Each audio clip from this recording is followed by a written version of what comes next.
Bir vaqtning o'zida shifokorga bitta ayol va bitta erkak yuragim sanchyapti deb kelyapti. Qaysi biriga ko'proq ishonish kerak? Albatta erkak kishiga. Chunki ayollar ko'proq xafa bo'lishi yo'q, bu shunchaki statistika.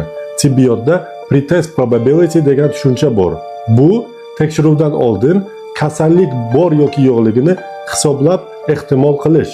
Masalan, oddiy qilib aytganda, bizni oldimizga 10 yoshli bolacha kelib, yuragim og'riyapti desa, biz unga infarkt bo'lyapti degan shubha qilmaymiz. Lekin aksincha, semiz 60 yoshdan oshgan erkak kishi kelib, yuragimda og'riq bo'lyapti desa, biz uning yuragida qandaydir muammo borligini taxmin qilishimiz mumkin.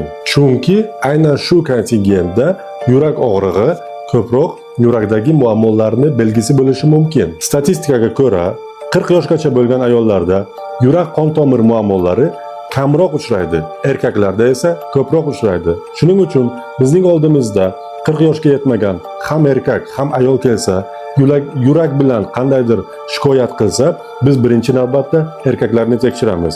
Chunki erkaklarda yurak qon tomir muammolari bu yoshda ko'proq uchrashi mumkin. Bu video bilan hech qanaqasiga ayollarni yolg'onchi demoqchi emasmiz. Lekin statistikaga ko'ra 40 yoshgacha bo'lgan ayollarda yurak muammolari kamroq uchraydi. Shuning uchun biz hissiyotlarga emas, aynan statistikaga qarab ish qilamiz. Agar bu ma'lumot siz uchun qiziq bo'lgan bo'lsa, o'z yaqinlaringizga jo'natib qo'yishni unutmang. Dalillarga asoslangan tibbiyot bilimlarini yana ko'proq bilish uchun obuna bo'lishni unutmang.